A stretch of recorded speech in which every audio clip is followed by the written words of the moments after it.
The opinions and views expressed in the following program are those of the speakers and the host, and do not necessarily reflect those of Yoakley Scott Corporation and your sports network. Yeah, I've been closer to Jesus before, so can you help me out? Oh, can you help me out? Am I on my own? Am I on my own? But can you help me out? Am I on my own? Am I on my own? Or can you help me out? Can you help me out? I've been scared to look in my soul.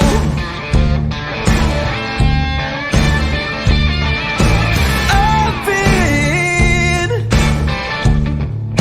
afraid I would follow the road. Yeah, afraid of the things I've been told.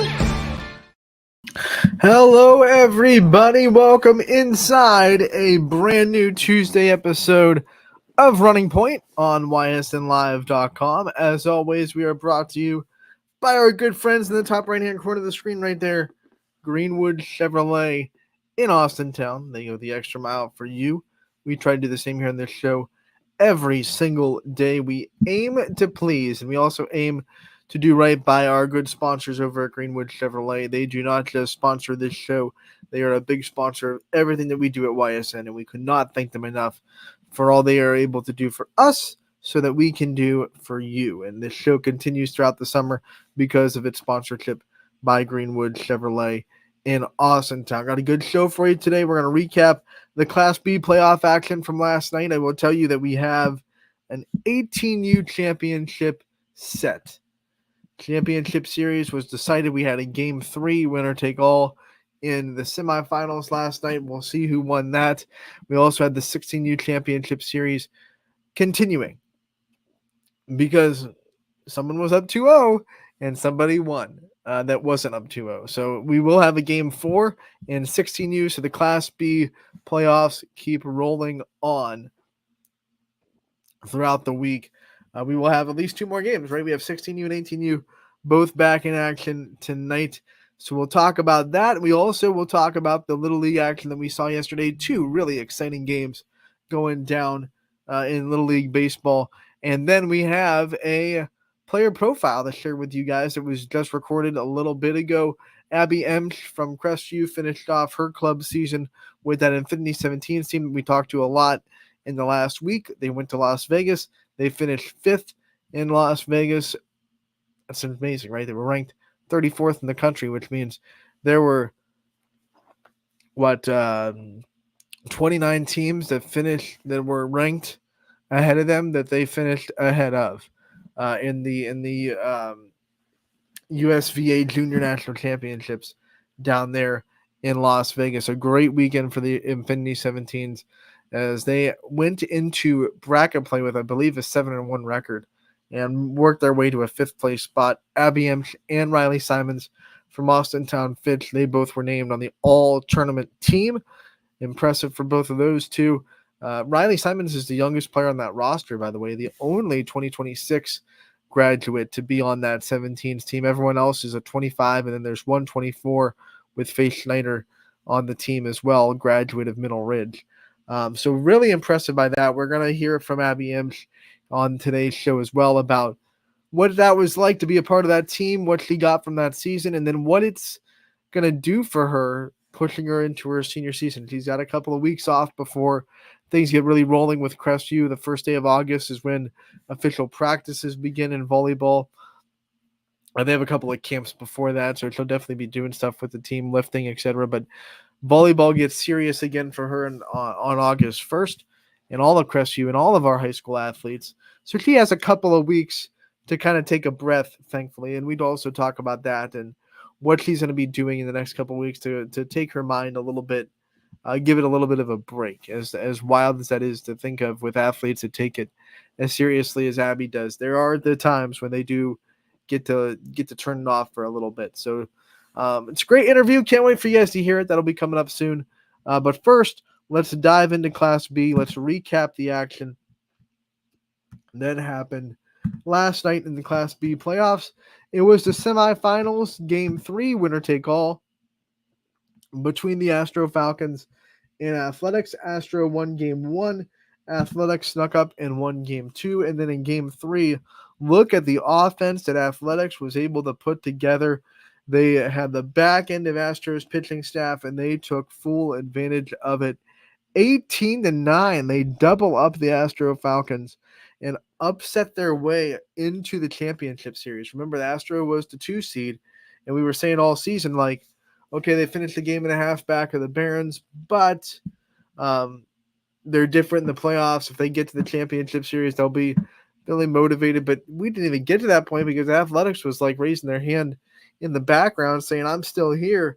I have something to say about it. And they did with an emphatic 9-run victory last night. And here's how it went down. It was a scoreless first inning, believe it or not, with all the runs that were put up. But look at the 8th spot by Athletics in the second. That is monster time. They were up 8-0. Astro Falcons respond in the bottom of the third, though. They go and cut it to a 3-run deficit, 8-5, but they could not hold down Athletics. 2 runs in the 5th. They had 3 more in the 5th. That's 5 runs in 2 innings. Astro Falcons kept pace. They scored 2 on each of those innings. But then again, another big run inning in the 6th with 5 runs in the 6th to really seal up the deal and make it 18-9. It was 13-9 going into the 6th. You felt like maybe with Astro Falcons offense continuing to be consistent, they had a chance to come back, but the 5 runs in the top of the 6th just slammed the door completely shut. The Astro Falcons go scoreless in the final 2 innings, and they will have to lick their wounds, and a lot of those players are going to be playing in the NABF World Series coming up soon. So not a lot of time to be upset about it, but the Athletics team marching their way on into the championship series against the top-seeded 3B Barons that kind of drove their way right through the semifinals. So it'll be interesting to see what advantage is taken. Athletics having the momentum of winning, or if the 3B Barons having a day of rest and being able to take yesterday in. Here's the Athletics offense and what was working so well. As you can see from it, a lot of RBI from a lot of different people, but the biggest day at the plate came from Alex Salima.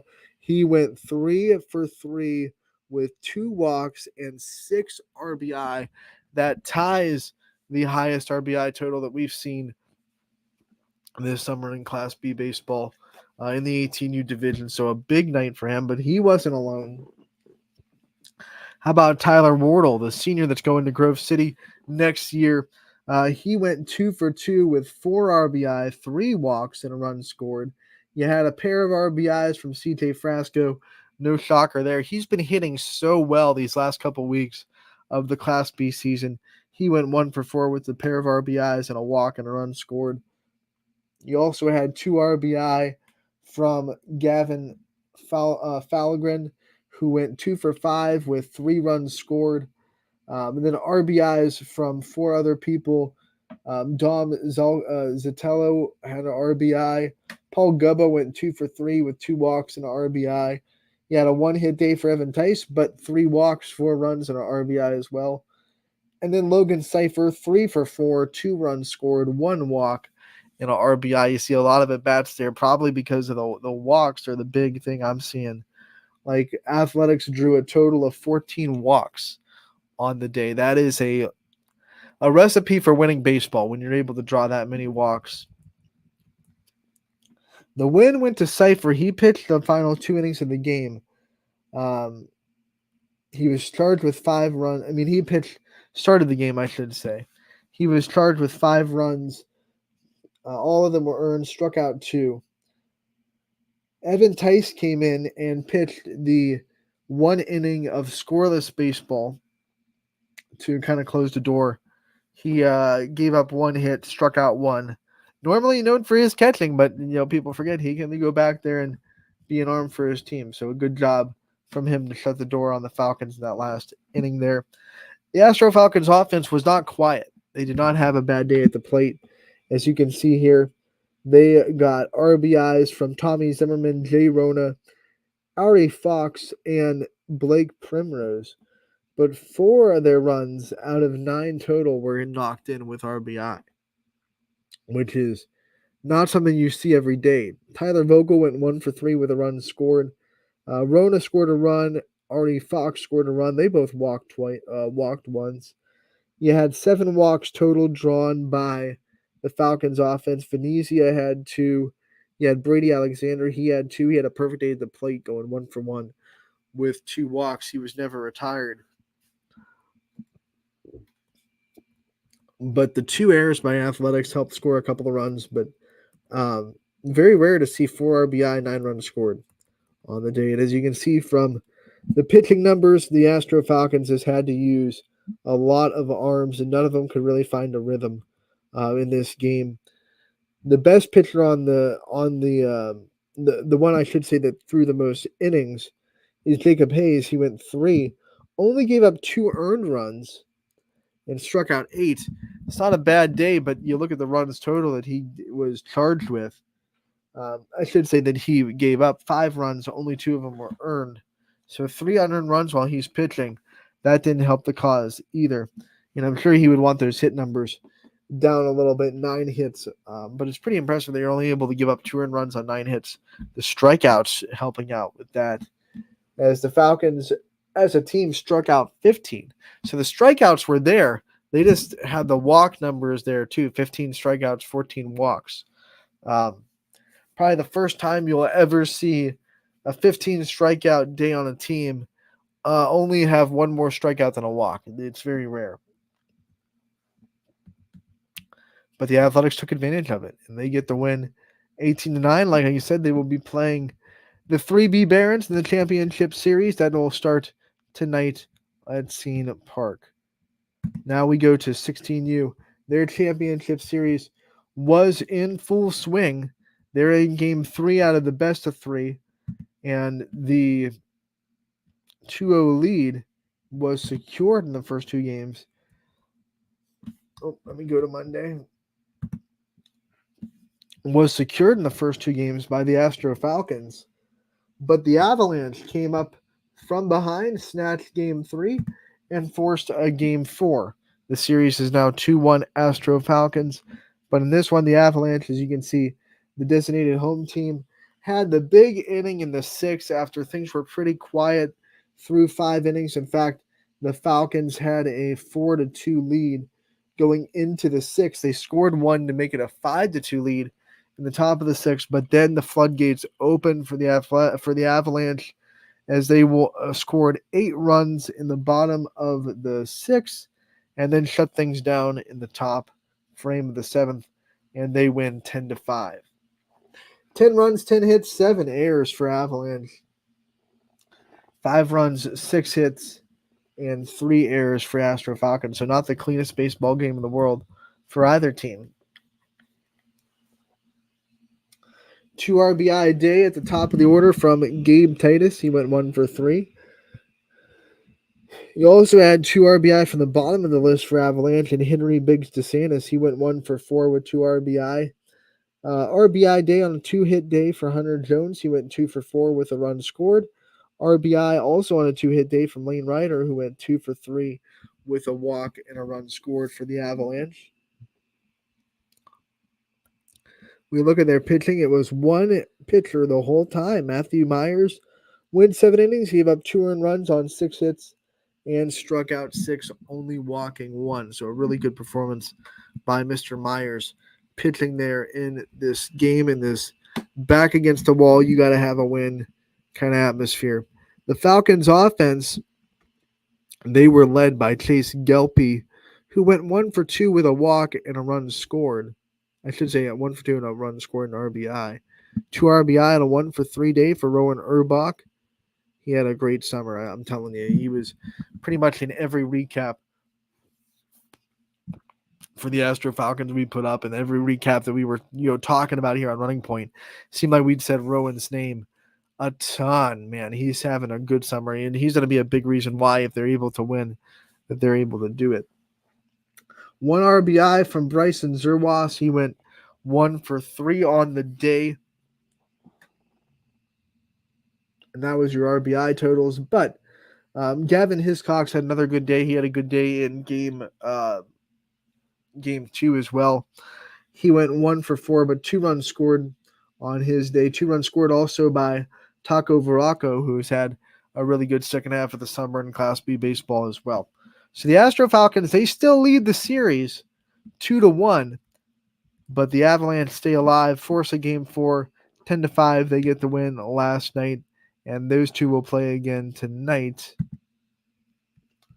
That game will be, I'm going to check the time here. I think there's still the primetime game. Nope, they've been moved. They're in the 5:30 game. That's why I don't guess. That's why, you never assume things. But the 5:30 game number 4 between the Astro Falcons and Avalanche. Falcons win, it's over. They win the championship. If Avalanche win, it'll be a winner-take-all game 5. So it's going to be a very exciting night at Bob's Theme Park, 5:30 on Scene 1. Game 4 of the championship series. We'll go back to 18U real quick. And we'll check in on their game tonight, which will be game 1 of the championship series. Athletics versus the 3B Barons. That's going to be at 8 o'clock on Scene 1. 3B Barons are 28-3. Athletics 20-11 on the year. And as we look at I want to look at the standings to see where Athletics actually finished. So it was 3-2, so it wasn't a huge upset. But still, we talked about it with Scotty last Wednesday when we're talking about this Astro Falcons program. They don't lose, especially the 18U team. They don't lose a lot. They don't not win championships. It's one of those teams like the Patriots, the Yankees, however you want to compare them, whatever sport you want to use. They're just expected to be there. So it's an upset on looks and prestige a lot more than it is on numbers, because this year, if you just look at the numbers, you'll see Astro Falcons had a really good season, but there were times they looked kind of beatable. Athletics had a really good year, 20-win team. They're in the three seed in the tournament. You kind of could see it. You could see it happening, but it was because the Astro Falcons are such a big name. It just feels like a really big upset. And now it's going to be, the new kid on the block versus Athletics, who's been in this league for quite a bit, trying to, I believe, punch their first 18U championship of their program's Class B history. So very fun. No matter what, I think someone's going to get obviously, if the 3B Barons, I said that word that we've been counting all summer. If the 3B Barons get the win, it would be their first championship. That's right there in front of you. It's their first year in the league. And if Athletics wins, I believe it'll be their first Class B championship as well in 18U. So fun stuff. It all starts tonight, game 1, 8 o'clock, Bob's Theme Park. Matt Marr will have you covered for both games. YSNlive.com/live is where you can find them.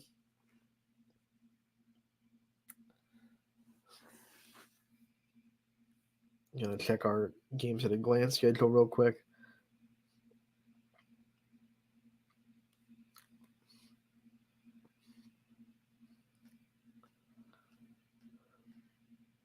Yeah, Matt Marr will be on both. Just wanted to confirm. So Matt Marr will be on both games, 5:30 and 8 o'clock at Bob's Theme Park. YSNlive.com/live again is where you can find it. And man, a lot on the line. Game 4 of the 16U championship series. The Avalanche trying to force a game 5 winner take all, and then championship series in 18U starts. And when that's over, don't forget that the NABF Sophomore World Series comes up this weekend at Bob's Theme Park.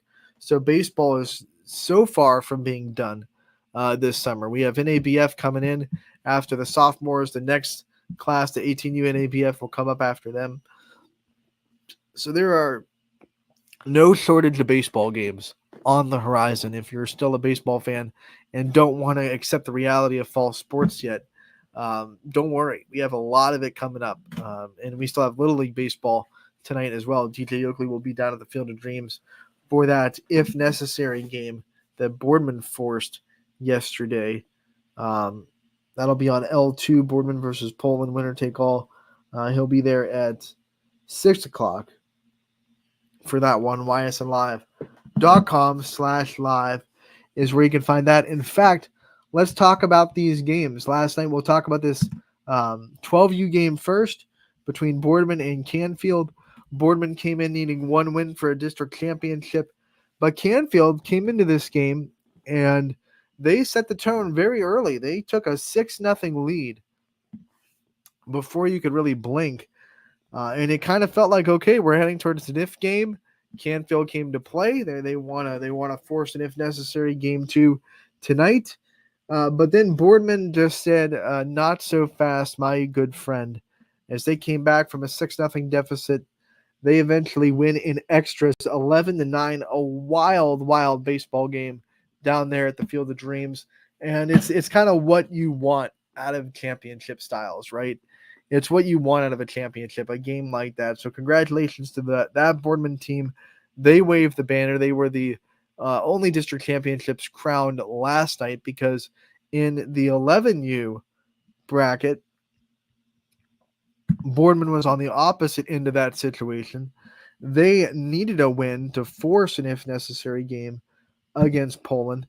And just like their older counterparts, the 11U team, they forced the winner take all. They get the win. So it was a Boardman night last night, as this team wins 3-1 over Poland, and they will play tonight again.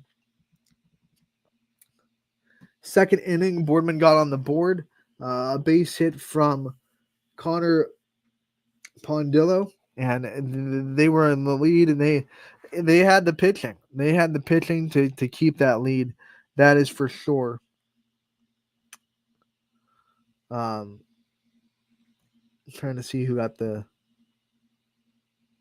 2/3 inning for Ryan Such. What a good performance by him. He only gave up 4 hits, 1 run, struck out 4, walked just 1. He was relieved by. No, I'm sorry. The counterpart was Nico Pizzulo from Poland. He gave up 3 unearned runs on 3 hits, 4 1/3 innings on his day. He struck out 8 and walked 2. So a good day for him. A good day for both pitchers, really. 3-1 pitchers duel. But Boardman gets the win. They'll be back in action tonight. Winner take all, 6 o'clock, Field of Dreams. DJ Oakley will have the call for that. So you can find that one also at ysnlive.com/live. And I also want to remind everybody that after tonight is over, there is still more action at the Field of Dreams to come. So we're not done. Wednesday, baseball continues. If the 9U and 10U games need a game, those will be tomorrow. They're playing tonight in the championship. It's not a series. It says if the winner's bracket team wins, they win the champion.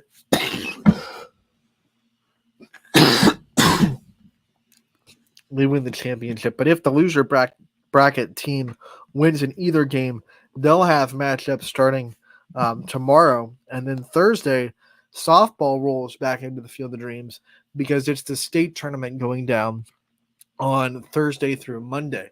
So Field of Dreams is going to be busy for the next several days. I will be at the Field of Dreams Friday through Monday.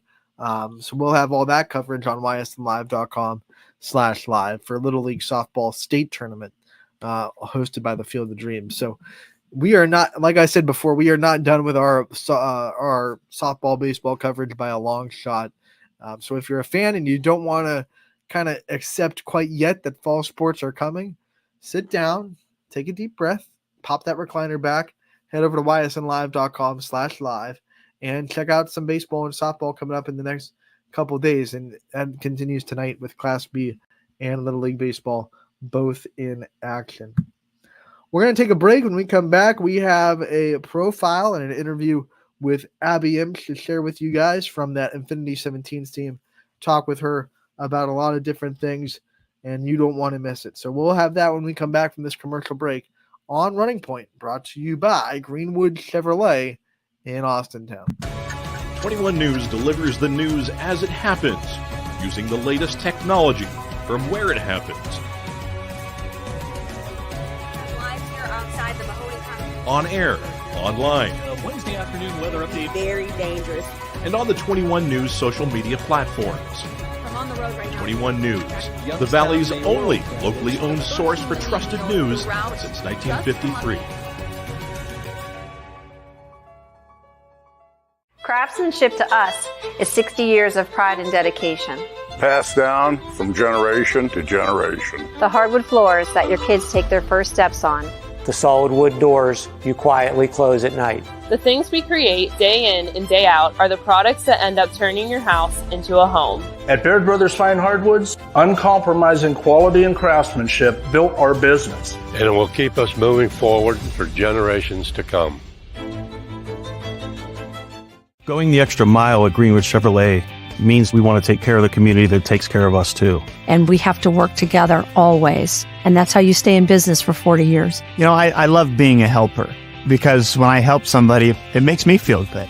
It means a lot that I can make a difference in others' lives. So I will do everything I can and just being there for them every step of the way. I want them to know within the first 5 minutes that they could depend on me. That's what going the extra mile means, only at Greenwood Chevrolet. Before the lights come on, before the workday begins, before a long day is ended, or it's time to have fun. It all starts with the people at Joe Dickey Electric. From replacing a light fixture in your home to building a substation for your business, no job is too big or too small. The people of Joe Dickey Electric power them all. Joe Dickey Electric, over 60 years of powering the Mahoning Valley.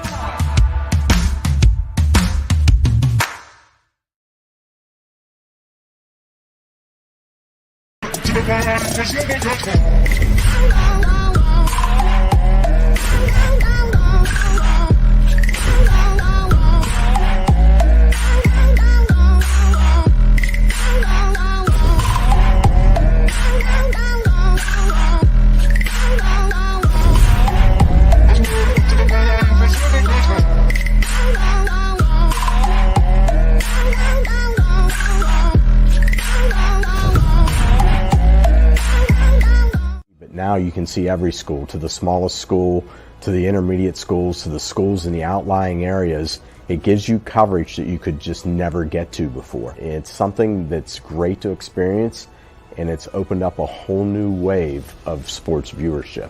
The possibilities are endless here at YSN. Push the envelope every day. Try something new. If it works, great. If it doesn't, well, let's try another angle, and we just keep moving forward. My name is Mike Ackelson, and my sports network is your sports network. What can you do on over 5,000 acres?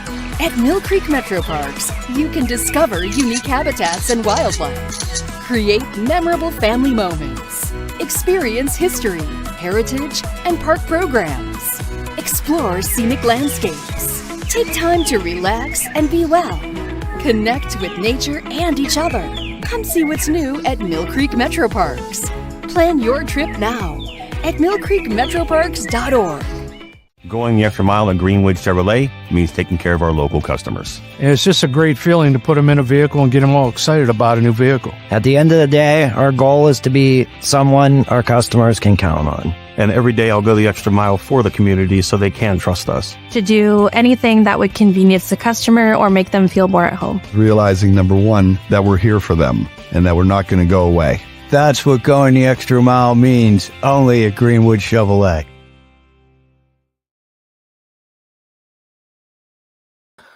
Welcome back to Running Point on YSNLive.com, brought to you by our good friends, once again, that you just heard from in that commercial break, Greenwood Chevrolet in Austintown. They go the extra mile for you. We try to do the same here on this show every single day, and we're going to continue to do that with an interview from Crestviews Pride and Joy, Abby M., who is going into her senior season. We talk with her, not about that too much, but about her club season in Infinity 17s and what lessons she learned from that and how she's going to carry that into her senior year. So never a bad time to talk to Abby, and it's a great interview. I hope you guys enjoy it. Here it is from Running Point. On Running Point, I should say. Anthony Hartwig here with a very special player profile. We are joined by Crestview Volleyball's Abby Emsch. And Abby, thank you so much for hopping on in the middle of summer. We're here to talk to you about your trip to Vegas, and boy, was it a fun one. Yes, it was. Let's start with just the Infinity Club season as a whole. Before you get to Vegas, you have to do so much in the club season to get yourself to that point and be ranked second in OVR, 34th nationally. What was going through this whole club season like with this Infinity 17s team? Yeah, so we had to put a lot of work in at practice, which, took a lot, but we're all very talented players. I got the opportunity to play with some amazing players, which was awesome. And, we just put the work in, and that ended with a really great season. So I'm so proud of everyone on my team. It was amazing. When you started that club season and you realized how much talent you had, you looked at the roster and there's so much talent on this team. I mean, how exciting was that to be able to be in a room, in a gym with a bunch of girls that have the same goals as you, that are on the same talent level as you, and to be able to work with them for, months on end to be able to get yourself to the point that you did? It was just incredible. I mean, those girls are not only amazing volleyball players, but amazing people. And to be able to spend that much time with them was just, I'm just so blessed to have had that opportunity and to be with those girls. All right, so you guys go through a lot. You get to Vegas. I mean, let's talk about this trip. It's the U.S. Junior Nationals, and what was it like to go down there? What were some things that you took away from this trip to Las Vegas?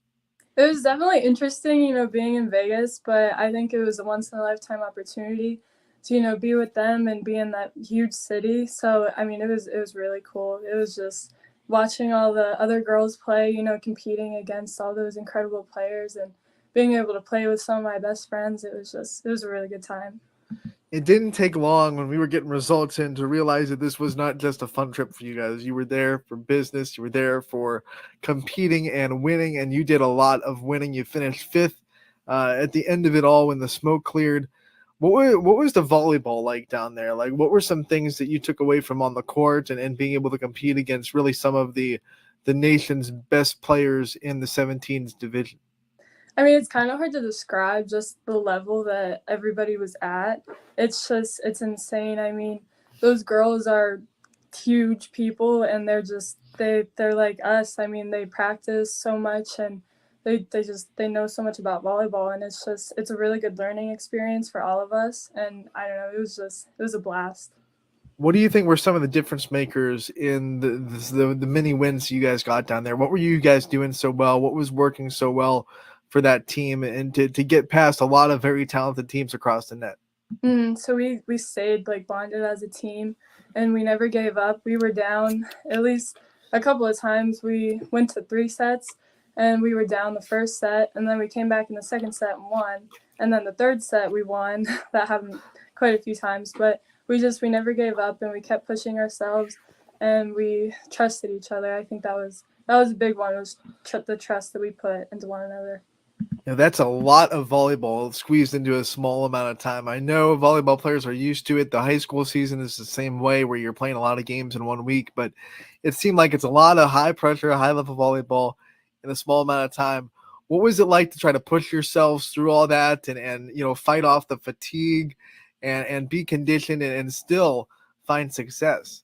It was definitely some hard work, but we knew what we were getting ourselves into, and we wanted it. We wanted to be there, and we were just so happy to be there that we didn't really mind the hardness of it all, because it was all worth it. We all got to have so much fun and spend so much time together. Usually if you get to a club team that is that talented, you have to go with players that, probably aren't from your area, all over the region or a couple states. And that's how you find those kind of club teams, whether we're talking any sport, softball, baseball, football, volleyball, basketball. If you're having a team that's that talented, that doing that many things, you're usually having girls from all around the country to come on and be a team like that. But everyone from your team is all in Northeast Ohio, and all but one of them are YSN affiliated players. What's it like to be able to share that with local girls that you see all the time, that you know are in your area and that are just as good as you are? It's just awesome because, you know, some of those girls or all of those girls are like my best friends. And now I get to see them like in games if we play them. And I just get to spend more time with them all. And it's really awesome to be, you know, that close with all of them. We know that players use those club seasons to better themselves, to raise the bar, to get themselves ready for their next stage. And for you, the next stage is senior year at Crestview and then beyond at Pitt. But what kind of things did you take away from this summer? What kind of things do you think you got better at and you kind of learned? Just staying in the game, like mindfulness and focused, and some confidence boosters too, because some of those games were really tough and were really close. And I think myself and as a team, we got through it and we pushed through, and I think that like I'm gonna say trust again. I think that was just a big thing, and I think we all got better on trusting one another. And I think I can take that into my high school season and trust all my teammates and just have a bunch of fun. I mean, you said it, confidence. I mean, being on a team like this and seeing the success you guys did all season had to just put a lot of confidence into you personally. What's your confidence level at right now? Like, how confident do you think you are in yourself going into your senior season? I think I'm pretty confident. I think my teammates all really helped with that. It was definitely high before the season, but then getting to play with all these girls, like you said, it just boosted it. And I felt like we all gained a lot of confidence in the season by just being with each other and just having that opportunity to play with each other. Now, I talked with some of your teammates already before you went to Las Vegas about the experience of playing on this team and having every girl on the team kind of have the same goal set where they are there for volleyball. They're there because they want to either play in college or they're already committed and they want to, get themselves ready for the college seasons coming ahead. What's it like to be in a room in a gym with the girls that are like-minded, that are there for the same reasons you are, and everyone's kind of working for the same goals? It's just incredible. I mean, we all love volleyball so much and we all just wanted to be there. And that was just awesome to have that much enthusiasm in the gym every day and just get to compete with all those girls, and everybody just loves the sport. And I think that's just awesome. I know you guys did a lot of fun things in Las Vegas too. What were some things that were special about the trip that weren't on the court for volleyball? Yeah, we went to dinner a lot, and some of us actually rode a roller coaster. It's on I think it's on New York, the hotel. It's on a big building. And we just spent a lot of time together. We swam a little bit, but we did not do the talent show. I don't know if you knew that. What a letdown. I was hearing about this talent show all week, and you didn't even do it. There was no place or time for it. And Lay made this big deal about how her talent was have to kept under the rug, and it was a secret. I still don't know what it is. And we have no idea what it is now. That's disappointing. But the important thing is you guys did so well on the court. And I know your family was down there too. They had a blast. That's a long trip for a family to take. What did it mean to share that experience with your parents and to have them down there as well, and to be able to not just be on your own down there, but to also be able to share that with your mom and dad? It was just a blast. I love them both so much. And before we actually played at Vegas, we went to the Grand Canyon and Zion National Park. And that was just so amazing to experience that with them because I love them so much. And I just want to thank them for everything they've done for me. You just have to tell them that you're getting them used to the travel, because when you go to Pitt, you're going to be traveling a lot. Oh yeah. Especially now that the ACC's gotten even bigger, and you're gonna have teams like Cal and Stanford in the mix as well. So yeah, you're gonna be traveling quite a bit, just getting them used to it. Let's talk about going into your senior season at Crestview. We're gonna have you on again during the high school season, talk about the fine details of Crestview volleyball and how excited you are to have your senior season. But now that you're going into it, what kind of preseason goals are you setting for yourself that you want to go into the first game in a couple of, a month or so, and you want to say, I want to be here when Crestview volleyball starts?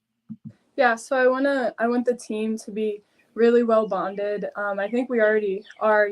We've been scrimmaging a lot in the preseason, and then just come August, I just want everybody to love each other, support each other, and by the time games roll over, I think we'll be doing that, and I'm super excited. I don't know if there's any time for time off, but I mean, do you give yourself a little bit of a break between getting back from Vegas and then focusing on Crestview and what it's going to take to make this season at Crestview as good as it can be, or is it rolling right into open gyms and workouts, getting ready for senior season? Yeah, so I have a couple weeks off. Luckily, I'm doing like lifting with the team on Monday and Wednesdays, and then like jump training on Friday. But we start our match point camp at the end of July, and then right on August 1st is our first day of practice and trials. So. All right, so you have a couple of weeks off. That's good. Yes. What kind of things are you going to do to kind of give yourself that mental break and to be able to take a breath a little bit before high school gets swinging? I think just relax, hang out with family and friends, go swimming a little bit. And I'm actually going to a concert in a couple of weeks. It's the Alive Music Festival. I don't know if you've heard of it, but I'm super excited for that. And now that you do have that time, what other things do you think you can do to get yourself mentally prepared? We talk so much about being physically ready for volleyball season and like giving your body the break that we just talked about, but also you got to get your mind right again. You have to kind of reset and be ready for senior season and everything that comes with senior year, leadership and responsibilities, and it being your last year and having to deal with those emotions. Are you doing anything in the next couple of weeks to kind of gear yourself to that? Probably just, relax my mind and just think about what I want to do for my senior season, and definitely just relax and just hang out with family. I think that's a big thing. What are some things that would make this senior season special for you? What are some things like on your big goal board that you can say, like, if we were able to do this, then my senior season will feel like it is complete? Definitely go to state. I think that would just be amazing and incredible. I don't know, that's our biggest goal, but definitely just get closer with my teammates and, just experience all the things because it's my last season. State. Yes. I love it. When you think of, reflecting on this club season and now that we're going full circle before we end this interview, what do you think is the biggest lesson that you learned this club season that you're going to remember for the rest of your volleyball career because you went through this season with these girls? That's a good question. I think I've learned so many lessons. I think that just getting to meet all these girls, they've all taught me so many lessons, which is really sad that it's all over, but I think I'm going to remember all of them forever, and I'm going to be best friends with all of them forever. And I think that just to never give up, I think that's a big lesson that we all learned, whether it be in games or just at practices or just hanging out with all of them. Just you can't ever give up. I think there's always a possibility for everything. All right, Abby, we want to thank you so much for coming on and giving us a recap of your club season. We wish you the best of luck in your relaxation. I know it's going to be hard for you to kind of wind down. I'm sure you're a person that will find something to do at some point. But and then when we get back to you, we'll hear from you again during the high school volleyball season. We'll give you a proper player profile. But thank you for your time. We wish you the best of luck, and we'll see you again real soon. Thank you so much. I also wanted to thank just a couple of people real quick, just my parents, my siblings for always being so supportive. Everybody at Infinity, Coach Kurt, Coach Mark, and Brittany, and just all the other coaches, all of my amazing teammates, and then you and everybody at YSN for giving us the opportunity to talk about club and how just awesome it always. Hey, well, you are always welcome on YSN. You know that. So we love having you on, and once again, We'll talk to you real soon. We'll have a Crestview player profile. You know that. That was Abby Imch from Crestview and also from that Infinity 17s team that we've been following for the last couple of weeks, at least on their trip to Las Vegas. Once again, Abby earned all tournament team in Las Vegas. And this is this is like the best of the best in club volleyball coming together for one tournament. So this is not like getting an all tournament team in a state travel tournament or cool Northeast USA. This is like countrywide, everyone from everywhere, best of the best coming. And Abby and Riley Simons, by the way, from Austintown Fitch, both got on the all-tournament team. That tells you how well both of those players were able to do individually. And the team, of course, as we said before, finished 5th in that tournament, 5th. Like, let that sink in, that they went in there ranked 34th in the country. Means there were 29 teams ranked ahead of them that didn't finish ahead of them, right? So a great experience for them to close out the club season. Now a couple of weeks off, and the volleyball practices, official practices, start August 1st. Ooh, it's coming. It's coming like a downhill race. We can't wait. I can't wait to see how much those players that were on that team, how much they've developed from an experience like that and what they're able to carry into this high school season. I am hoping that with the new divisions now in volleyball, that maybe we have a couple of more opportunities to get teams out of regionals, because we've just run into juggernauts of teams in regionals and in districts last year with these super districts running into these teams that would normally just be in our region in a district. I'm hoping there's some wiggle room there now, because we have so much talent. We have so much talent in volleyball. It's just quite not as unified on one team as it is when you get into the Canton and Massillon and up there in that Metro Akron area. That's where it's like you have a lot of talent, and all that talent's on one team that just dominates the whole scope of things. So we definitely hope that we were able to get into regionals again. We've gotten to regionals plenty of times in volleyball, but we haven't gotten to state in a long time in volleyball. So hopefully we can have someone punch their ticket this year into state, get in there, and make a run for it down at Wright State University, still the host of the volleyball state tournament. So can't wait for volleyball season. It's right around the corner. We, like I said before the interview, we still have plenty of baseball and softball on the network still. If you're one of those fans that wants to cling to the diamond sports and not quite yet get into fall yet, we still have you covered. Baseball on the network tonight. Little League Baseball, the winner-take-all game between Boardman and Poland 11U. That'll be at 6 o'clock. DJ Oakley will have the call for that one. And also, the Class B playoffs continue tonight. We have Game 4 of the 16U Championship Series. Astro Falcons lead 2-1. So if Astro wins, they win the championship. If Avalanche wins, they force a winner-take-all Game 5. And then we have Game 1 of the championship series in 18U between Athletics and the 3B Barons. Just like 16U, that one will be best of 3. So Game 1 of a best of 3 series starting tonight between the Barons and Athletics. 5:30 for the 16U game, 8 o'clock for 18U. Matt Marr will be on the call for both from Scene Park. So make sure to check out all that action. ysnlive.com/live is where you can find all that. And we will be back on this show tomorrow from Running Point 1 to 2. Scotty Mitchell will be my sidecar, and we'll have a lot of fun with that like we always do on Wednesdays. So until then, we'll see you soon. Enjoy the baseball on tonight, and have a fun evening. We'll see you tomorrow from 1 to 2 on Running Point. Brought to you as always